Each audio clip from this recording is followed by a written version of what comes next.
This is Data Malarkey, the podcast about using data smarter. Every organization is driven by data, but how can you turn it into powerful storytelling? By asking the right questions, discovering the insights, and building your data story. This is the podcast that talks to leaders and thinkers around the world about how they use data smarter, so you can too. Welcome to Data Malarkey. Well, hello and welcome. I'm your host, Sam Knowles, and joining me today is a really fascinating guest, Anastasia Dedyukhina, founder and chief inspiration officer of Consciously Digital. Now, this is a coaching and development company. Well, it's much more than a coaching and training company. It's more like a movement that's looking to build a world in which technology brings out the best in humanity, and very definitely not the worst, as many of the apparently free digital and social platforms whose currencies our attention have done with such negative impact, particularly over the last 10 to 15 years. Herself a digital marketer for more than a decade, Anastasia has first-hand experience of what it's like to constantly battle that dopamine hit of another like, share, or retweet. She rose to prominence and public attention in 2016 with her TED X Wandsworth talk titled, "Could You Live Without a Smartphone?", which currently has almost 400,000 views on YouTube alone. She followed this 2 years later with her brilliant book, Homo Distractus. Here it is. I've thumbed it and taken many, many notes. Homo Distractus, Fight for Your Choices and Identity in the Digital Age. And is today one of the world's leading coaches, trainers, and mentors through this consultancy, Consciously Digital, which she founded both before the TED Talk and indeed before the book came out. Anastasia, it is such a pleasure to have you with us today. Welcome to Data Malarkey. Thank you very much, Sam. It's my big pleasure. And if you ever think of changing a job and moving to a PR career, I will be the first one to recommend you. I think your introduction was probably the best I've ever had in like my 7 or 8 years of doing what I'm doing. Well, I'm flattered. I can tell you, I am a reformed PR man. I worked in the PR industry for 25 years. So you can take the man out of PR, but maybe you can't take the PR out of the man. Now, I trust, is that a decent summary of who you are, of how you got here and what you do today? Is there anything that you'd like to add? Anything that I've got wrong? You didn't get anything wrong, I guess. Just one thing to add, that Consciously Digital is not anymore about just myself. So we're currently a network of 110 digital wellbeing coaches around the world. So when I'm speaking about some of the examples, I will also be referring to the examples from their work, because luckily, as you said, we're managing to create this movement, one person at a time. I think it's a hugely, hugely important movement. I was taken by your book. I came to it 5 or 6 years after, or 4 or 5 years maybe after it came out. But I was taken by your references and your anchor points from Cal Newport to all sorts of different people, deep work and the rest of it. So it really, really spoke to me. But before we talk about data and how we can maybe live a more moderate life in which we're in balance, let's go beyond the CV. And I want to ask you a question that's designed to get to the heart of you. It doesn't necessarily ask you about your job. So tell me, Anastasia, how do you spend your time? Do you mean my time, anytime, or my free time? It's entirely up to you to interpret the question as you choose. I spend my time trying to find a balance, which means that I do spend quite a bit of time outdoors. So walking in nature, being part of the nature garden, it is something that has to happen on a daily basis. I spend my time looking for new ideas and sharing new ideas, and this can come in any form, whether I'm teaching, whether I'm writing, whether I'm speaking. I spend quite a bit of time moving. Dancing is my biggest thing, but also it can be walking, it can be playing volleyball, basically any type of movement, preferably outdoors. And just kind of digging deep into myself, all those ways to try to be a better version of who I am. Very good. I'm taken by the being outdoors. I in a book I wrote a few years ago all about insight, called How to Be Insightful. I interviewed the Oxford neuroscientist, Professor Susan Greenfield, and she introduced me to a really interesting school of psychology called environmental psychology, which demonstrates that if we're somewhere big, not somewhere desky, surrounded by people and phones and the rest of it, but if we're somewhere big, time effectively slows down because we're able to process more information. So she advocates being in mountains rather than hills, oceans rather than lakes, deserts rather than beaches. But I really, really absolutely endorse your getting outside. Now, I think it's fair to say, thinking about data, that you believe that quantifying and datafying everything might not be the best way to do things, the way that we've been headed maybe for the last 20 plus years, and that this approach has led many of us to have problems that we have right now as a society. Can you talk to us a bit about that and about what the alternatives might be? Sure. So my background is, on one hand, as a digital marketeer, and I did my PhD, so let's say I'm familiar with data and statistical analysis. I'm by no means an expert, but I know the tools, and lots of my decisions in business have been driven by data. On the other hand, I have a big part of the soft skills into me. So as a coach, also as a creative person, so very much following the flow, and as a writer as well. And I think there is nothing inherently good or inherently bad with data. If you think about what's been happening over the last 20 years, in humans, there have always been a deep desire to explain the world and to make it more predictable and therefore safe. And if we go back centuries and centuries, you know that people have been trying to do it forever in all sorts of ways. Maybe they were talking to spirits, or creating images of gods, rituals, doing sacrifices. And over the last 20 years, we started seeing the rise of a new god, and this god is called data. And we hope that it will help us make our lives safer and more predictable. But we need to understand something, that this is a little bit of a wishful thinking, and it can help us up to a degree. And also that these gods might be also willing to get some sacrifices. So decisions do need to take data into account, especially if we're talking business decisions. And I run a business, and obviously I want to see some data, marketing data, financial data.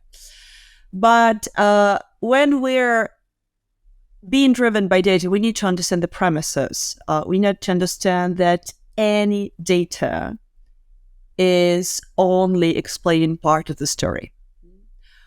We need to understand how it has been collected and what's the model. Because any model only describes part of the reality. There is this tale about blind people who are trying to describe an elephant, and one is touching the elephant's tail and saying, the elephant is actually narrow and firm, and the other one is touching the elephant's trunk and then describes something else.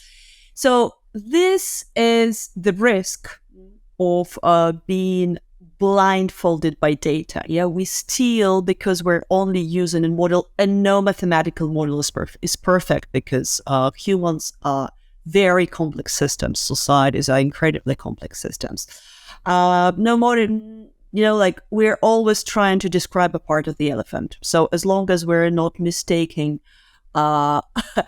elephant's trunk for the entire elephant, I think we should be fine. I think all models are wrong. Just some are more helpful than others, quite rightly so. And you're right. We're driven by what the I'm not a follower of the school, but what the Freudian psychoanalyst Melanie Klein called this epistemophilic instinct, this search for knowledge, this quest for knowledge. And I think there were many of us that kind of rushed. And many of us, I would include myself, and I know you would include yourself too, because you're quite hair-shirted in your book about how you were kind of captivated, but rushed to think, well, if we can measure everything, then we're going to have the answers to everything. Do you think that this datafying? I love your use of that verb, but this datafying and quantifying everything. Does it? I mean, it makes us. You've said go after models that are obviously imperfect and incomplete. Do you think it makes us behave more like robots than people? Computers and people? Most definitely. So I see three main issues with how the data impacts us. So first of all, the very fact of collecting the data already changes our behavior. I think in physics, there is this phenomenon that when you're observing an atom, that it behaves on a particle, then it behaves completely different compared to when you're not observing it. So it's a little bit like this. When we know that we're constantly observed, for example, at the workplace, when we're monitored, then we might feel more stressed. We might be reluctant to perform. There are lots of studies that show how this is impacting us. The second thing is that when we know our data, this knowledge will shape our behavior. Yeah, and I'm not talking even about like when somebody knows this data about us and how they want to shape our behavior and how the decisions are being taken. I'm happy to talk a little bit more about to give you some of the examples of, for example, how our behavior can be shaped. For instance, if you think about wearables, so some people do like to track how they sleep, and some people think this is helpful. Why am I sounding so skeptical? Because actually, why would that be? Because actually, there has been a study where scientists tricked people. They split participants in an experiment in two groups, and one group was told that according to their wearables, they didn't sleep well, and they were given certain tests, like to check how they were doing with their comprehension, with their brain activities, and so on. And the other group was told that according to their devices, they slept well, and they were also asked to do the same test. However, what this naughty scientists did, they twisted the data, so actually they didn't tell people the truth. So those who were told that they didn't sleep well, they actually slept well, and vice versa. So what scientists discovered is when they told people, hey, your data tells you that you didn't sleep well, even though these people had enough sleep and the quality of the sleep was good, they didn't perform on those tests as well as those who were told that they did sleep. So in simple words, people allowed the data, or in that case, the scientists, to convince themselves of something that wasn't true. And that's exactly what happens when we're just blindly following the data without, for example, checking with ourselves, how did I sleep?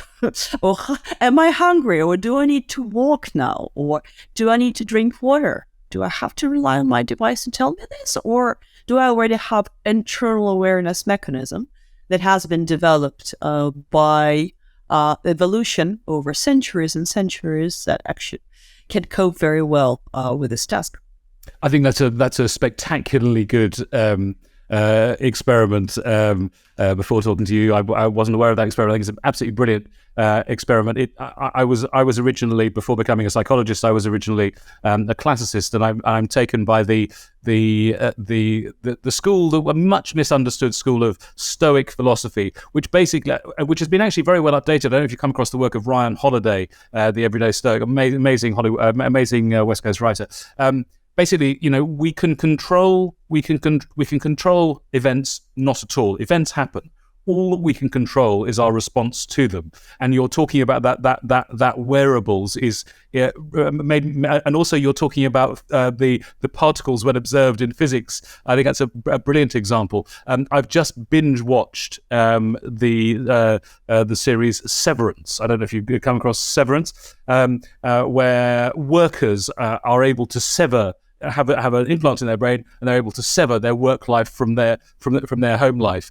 And then they suddenly be able to see themselves at work and at home.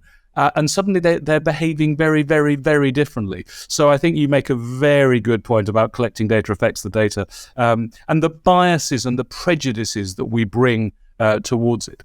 Now, look, on Consciously Digital, in your 100 plus, 110 plus collective, on your website, your About Us page, I love this, starts with a manifesto of beliefs. What are the most important tenets of that manifesto for you? What are the most important beliefs in your consultancy business? I think for us, the most important thing to understand is that technology is a tool. Yeah, and as a tool, it can help, but it will only be a tool as long as we are managing it, and it's not managing us. And in order to be able to have full control over it, we need transparency. Yeah, we need to understand how decisions have been taken, going back to the data, how the data is being collected. Is it biased data? And, a very classic example is now lots of recruitment websites and recruitment agencies are using historical data to train algorithms, because no recruiter now is going over CVs manually. It just consumes lots of time. Now we think that we're always short of time, so we need to save it any second. We're willing to pay for that. So what happens, for instance, is that if we feed into this AI system existing data, and if this data is biased, it's going to replicate human bias. There has been an interesting study that was done recently at the University of Melbourne, where they basically compared the results of candidate selection from a committee of 40 humans and from the AI. So they presented the same resume with the only difference that the resume had female names and other resume identical had male names, and it was done in collaboration with the banks of finance industry. Humans, surprisingly, or unsurprisingly, I should say, preferred male candidates to women, with everything being equal, just based on the names. So one would hope, hey, AI would behave differently, right? It's like we are introducing AI because it's supposed to help us challenge our human bias. Guess what?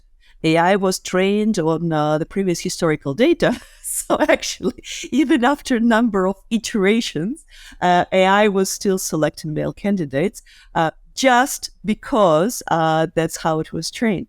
So I think it's absolutely essential for companies, for recruiters, but also for candidates to understand how decisions have been taken about them. In Europe, for instance, you have the right to appeal, according to GDPR, about algorithmic decision that has been taken about you. But so far, what we see is that this very much remains unknown to the general public. And it really doesn't have to be that difficult. It's something that we need to be talking about on a daily basis. There are these cases of discrimination everywhere. If you look at it, and the decision, and more decisions have been taken about us automatically. So this is what training digital literacy is about. It's not about knowing how to press a button. It's not knowing about how, to swipe Tinder. But it's knowing about, when you're registering on Tinder, how this data is going to be used, who is going to be shared with, and different privacy reports show that Tinder has been showing and sharing the data with over than 3,000 different partners that later aggregate this data. They can advertise to you, and can find people who are vulnerable, for instance. So understanding what happens with your data, how your data is being used to take decisions about you, and how people can impact you. I'm not even talking about the big tech, all see this, but on a daily basis, how, for instance, your employer may view the data, what sort of data they have about you, and if they are not trained in using the data, what this may mean for you. A classic and a very disturbing example happened, I think, about 3 years ago, when Microsoft launched its so-called productivity score. Now, there was a big scandal and they backed off and said, no, we're just doing it as an experiment. But initially what they tried to do, they basically tried to calculate how productive you're being when you are using Microsoft apps, so like whether it's email, whether it's Outlook, whether it's Excel. And then this score would be shown to your manager. And what they were saying is, manager, if you want us to compare this score to the score of people who work in this area, share it with us so we will tell you how your employees are performing. What do you think are the consequences of that, or what are possible consequences of that? Now, somebody who sits in Silicon Valley, I don't know who exactly was working on that, but that would be a safe assumption to make, is creating an absolutely arbitrary number of rules, that defines that I am productive. So look, I'm a writer, I'm maybe I do just marketing once in a while. How do they know what drives my productivity? Is putting out, like a certain number of symbols per minute is what it is, but I'm not a typist, right? Who and how assesses my productivity? Could it be helpful to measure that? Yeah, probably yes, but I would like as a person to know the criteria. I would like as a person to be able to change this criteria so that it fits to my job. And by all means, I would like also to have some control over who it's been shared with. And when I say that, the way we use the data is we need to really be careful with how we're doing it, how we're collecting, how we're sharing. This is what I mean, like every single thing that we share can be collected and can be used in a way against us. And I think going back to your original question about the manifesto, what we really would like to do is really to empower people to make informed choices. That's why the company and the network is called Consciously Digital. It's not going back to the caves. I think we're being given a very false choice of, let's give up all technology or let's go ahead with the progress as we're describing it. Now, the progress is, when I decide myself as a citizen, I know what's happening, and if the economy is going digital, I should also be able to know what my digital rights are and exercise them. And we don't see this happening anywhere still. We're working on it. We're talking the day after OpenAI launched GPT-4. Apparently, this extraordinary advance has leapfrogged further and further. So I think your appeal to empower people to make consciously digital decisions has never been more relevant. In your book, you identify, I think, 30. You wanted 30, but then 2 more came along. 32 challenges that you recommend your readers adopt to bring balance to their relationship with data and digital media. I don't want to cut through. We haven't got time to go through all 32. What would be your the most important kind of 2 or 3 that you would take out from the book? Sure. Before I answer that, can I say a couple of things about ChatGPT? Of course, please do. Please do. I read today a quote, which I love very much, from a scientist. I can't remember what's his name, but basically he said that ChatGPT is the biggest bullshit generator ever. And I think this is so true. So I did try using it for my topic, and it's amazing at creating plausibly sounding answers, which are completely not true. They absolutely lack evidence. In fact, I asked for a couple of data bias examples. It came up with saying that this and this company had a data breach, and I happen to know the case, and I'm re-asking it. Are you sure that this is company? And they say, oh no, sorry, that's a mistake. And I think it's such an parody of what can go wrong when we're misusing the data and when we actually don't know how the decision is being taken. I think that's the biggest lesson for the humanity in terms of that. That's not to say it shouldn't be used, but it's Completely agree. Sorry to cut in. I just wanted to pick up on what you said about it being about ChatGPT being a bullshit generator. There's a terrific piece in the Times Higher from either last week or the week before that I'll put a link to in the show notes, where a New York University professor called Colm O'Shea talks about it being the absolute ultimate bullshit generator. But one of the reasons for that he pulls out is that it's very much, and you'll know about this both from the work you do now, but also from your work as a marketeer, because of the way it works through convergent rather than divergent thinking. So it wants to boil things down rather than to be genuinely inspirational and human in the way that we will join things together. But it's a fantastic piece. Don't let me stop your flow on ChatGPT. I'm sure there's more to say. There is lots to say, but I think it's very interesting. I get lots of speaking requests now about how can we use ChatGPT in learning? How can we? And I think this is where I see the problem of how we're all jumping at the very new piece of technology that every time it arrives. Again, this is not to say that we should absolutely ignore. But I think we need a little bit of a gap, which we can use for thinking and maybe experimenting, before we launch something or see something in the market and before we actually make it part of our lives. Because if we all now go ahead and just integrate ChatGPT into our learning process, what we're going to do, we're going to completely disrupt the very little what is left of our education process, what hasn't been ruined yet with 2 minutes videos, which I very much oppose.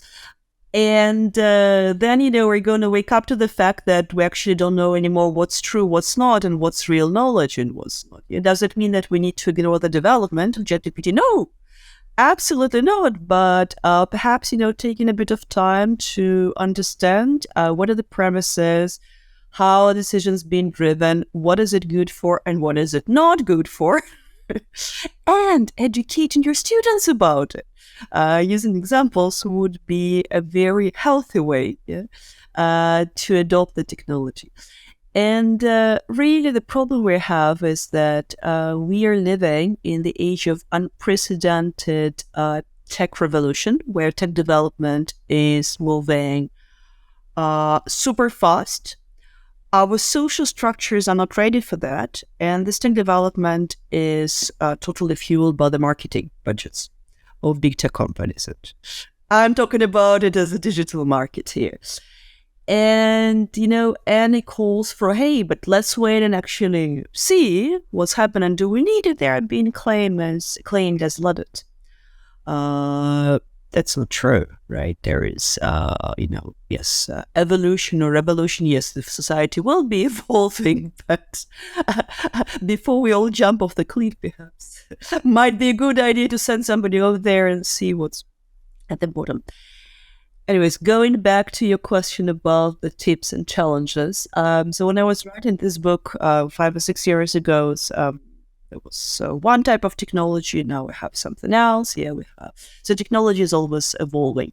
So probably universal principle is to understand what is actually the effect that it's happening to you, what is really costing you.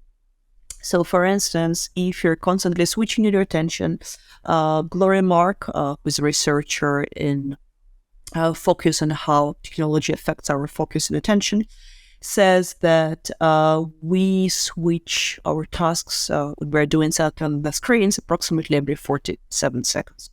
So how is this affecting you that you can only focus on the task for 47 seconds? And once you realize the real price that's you're paying, maybe you're not accomplishing your goals, maybe this is actually undermining your well-being, because it does, and there is also scientific research that shows that when we're switching tasks constantly, it increases our level of cortisol, increases our heart rate, our blood pressure, may even lower our immune response to diseases. Then you can come up with certain things and certain rules of how you want to use technology. So it's not up to me to tell you what exactly to do. Maybe for some people it will be, like don't keep 20 tabs open, just focus on one thing, then do something else. For some people it will be maybe stop taking your phone to your bedroom, and actually this will help you not read negative news before going to bed, and not check your emails first thing in the morning, raising your stress levels again, but rather leave them outside of the bedroom. If you do really start observing your body response, your focus, how you relate to technology as human, you'll understand, what are these bottlenecks and what you specifically need to change. There is no unique recipe. I think that's very wise. I really liked your suggestion of there being a gap before, or a kind of a moratorium before we launch. ChatGPT. Well, GPT-3 was launched in November. We're now March. We're now 4. I was just before recording this podcast, I was with two long-established collaborators, and we were recording a bunch of podcasts for something called the Small Data Forum. We've been doing podcasts for about 6 years. And my co-host on that, Thomas Stockler, said that wouldn't it be a good thing for new technology, exactly as you say, rather like novel medicines? You have the FDA in the States, you have the European Medicines Agency, you have NICE in the UK. Wouldn't it be a great thing if we could actually see what exactly as you say, Anastasia? Wouldn't it be great to see exactly what kind of level of harm is this going to have? Or not. So I thought that was a very wise suggestion. That big tech, of course, hates regulation, can't bear regulation, wants to prove that self-regulation is the way forward. I think the history of tobacco, alcohol, firearms, and many other sin industries demonstrates that self-regulation often falls flat on its face. In your book, you say that you attempted to go kind of cold turkey. You had a dumb phone rather than a smartphone, but that approach wasn't for you. You've already talked about all the time you spend gardening and outside and moving. Are those the principal ways that you bring balance to your digital life, or are there other kind of hints, tips, hacks that you deploy in terms of your relationship with digital media and with data? I think there are generally the rules for myself that I need to prioritize activities that give me energy. These activities mainly tend to be outside of my devices, and these activities tend to be related or to movement, to being in nature, or I also do theater improvisation. So which leaves not so much time for digital activities. But it's not because I'm consciously eliminating them, it's more because I'm prioritizing other things. And this is, by the way, often the tip that I give to parents who are asking, how do I get my kids unplugged? And I would say this should not be the goal in itself. Yeah, the goal is how do you get your kids, interested and prioritize what's really important. Then they have less time, less energy to do other things. Now, of course, this becomes more difficult as we're being more cold and kind of seduced into this virtual thing, and when more and more things are happening online. Here, we're told that the future is augmented reality and virtual reality. We will see that. So far, it's data doesn't prove that. But I think for myself, just the rule, there are a couple of very simple rules. No devices when I'm eating. Taking a break when I feel that I'm starting to procrastinate digitally and my focus is going down, and it's inevitable.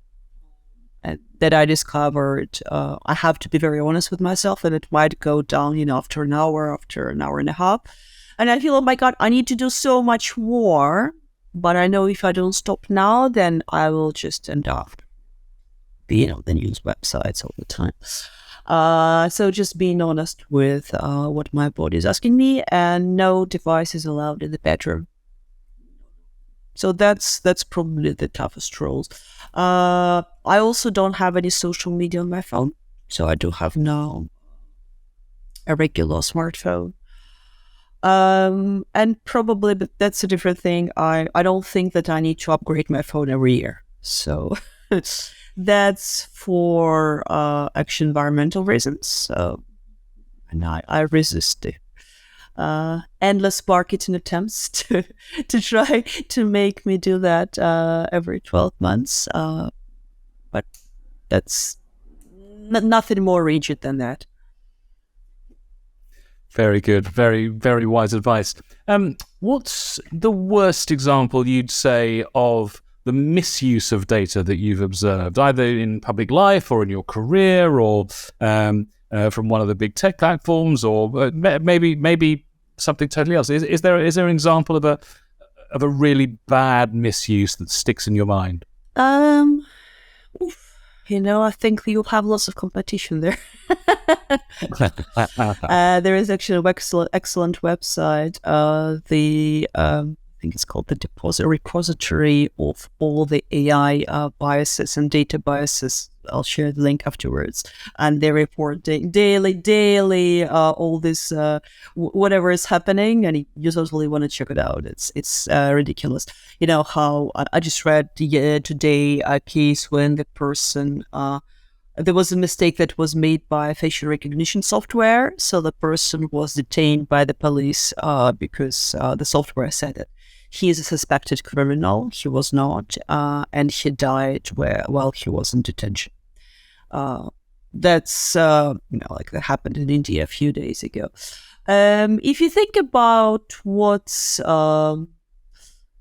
let's talk about like very scary example and kind of a bit worrisome example. So the very scary example is the case of Molly Russell.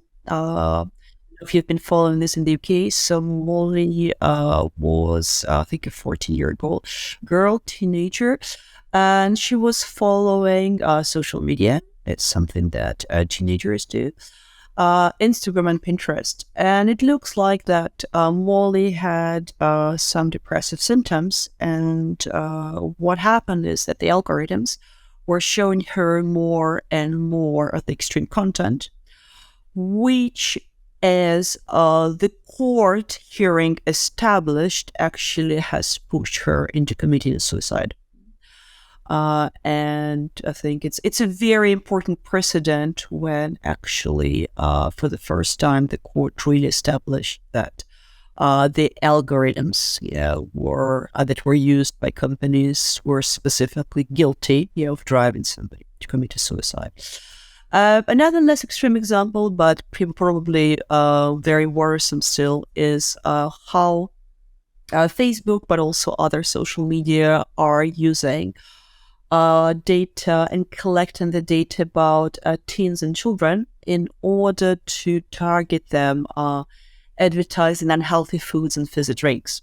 And there's lots of studies that show that children are specifically targeted on Facebook, for instance, by advertisers who produce unhealthy food, including not just ads, but also different type of influencer marketing, which is a huge issue, right? Because, when you have somebody whose prefrontal cortex has not been fully formed, when they are finding it more difficult to control themselves compared to a grown-up person, especially if this comes from somebody who maybe they respect, who for them is an authority.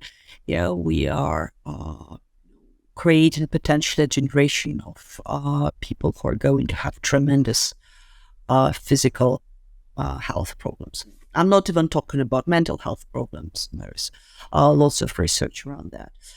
So there is definitely a huge component of social responsibility there, and how this data is being collected, used, and in a very nasty way. A Columbo question for you, if you like. Is there anything about the way that your views on data or the way you work with data that I haven't asked you that you think that I should have asked you? No, I can just say a couple of things about how we work at Consciously Digital. So, of course, we, as coaches, we know there is this idea that coaching is very much, like it's a soft thing. We ask questions, we do the blah, blah, blah. So we wanted to actually develop a science-based approach to understanding digital well-being and to measuring digital well-being. So what we did was spend the entire last year working with neuroscientists and psychologists. We developed a model. And I'm saying it's a model. It's very important to understand, to holistically assess digital well-being. So we look at 64 parameters of how we use our devices and how it affects our well-being on different levels, our ability to stay focused, how we feel about ourselves, how we treat our bodies, how much in control we feel about our lives, whether technology helps us achieve our goals, and so on. 64.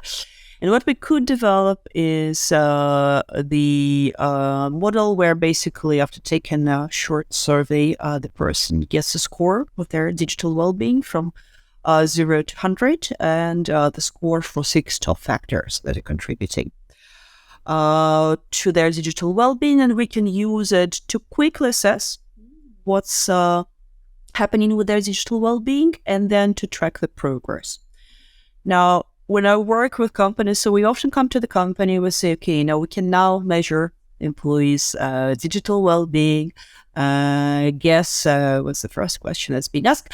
Great, so can I see the individual score of each of my employees? And say, no. You cannot, and I'm not sharing this, and the system is developed not to share this, but only to use aggregated data. As first thing. The second thing, I have to do lots of work to educate both coaches of how to use the data, interpret it, but also HR and managers of what this data actually means and how this can be used. So what I'm telling them, look, the data that you will see, it is not the data that tells you how good the person is or how bad the person is. Yes, and we need to look at the continuity of it.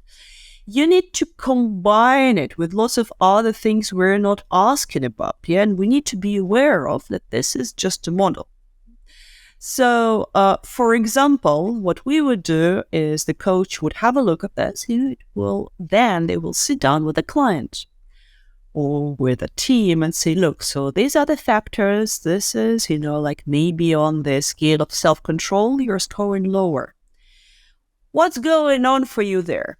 Where in your life, in your relationship with technology, do you feel you are not in control? How can we change that?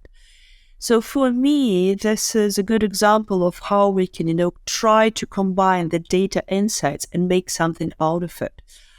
If we just blindly take this data and say, okay, great, everyone now has a digital well-being score, now go and work on that, this won't be true because, we might have with you the same score, but the reasons will be completely different. So we do need this human insight. So we do need time. We do need this human warmth as well to sit down and really to have a conversation about, okay, what's in it for you? Which story is this data telling you? And that's why maybe to conclude our conversation, should the data be driving our decisions? I think it can be a great conversation starter. And then we need to act as humans, and understand what it actually means, not to forget that this is just describing one part of the elephant. Very good, very good. Back to the elephant. Excellent. Finally, Anastasia, can you tell us what are the best places for our listeners, our viewers, to be distracted and to find out about you and your work online? So we have a website. If you feel like being distracted a little, read a little bit about the neuroscience behind our digital habits. It's called consciously-digital.com. And we also run different sorts of education programs, courses, sometimes free events where we talk about different aspects of digital well-being. So you're most welcome to check it out. It has the most updated information, some blog posts from me, events that are run by our network. That's probably the best one to do. And if I can just plug in, so one of the things we'll be doing already next week, but you won't be publishing it now until next week. Okay, no. Then no plug-in. I wanted to plug in the attention challenge. No problem at all. Very good. Now, listen, thank you, Anastasia, so much for your time. Thank you for sharing your approach to bringing balance to this world where I think there's a lot of people, many people feeling a huge amount of lack of balance, imbalance.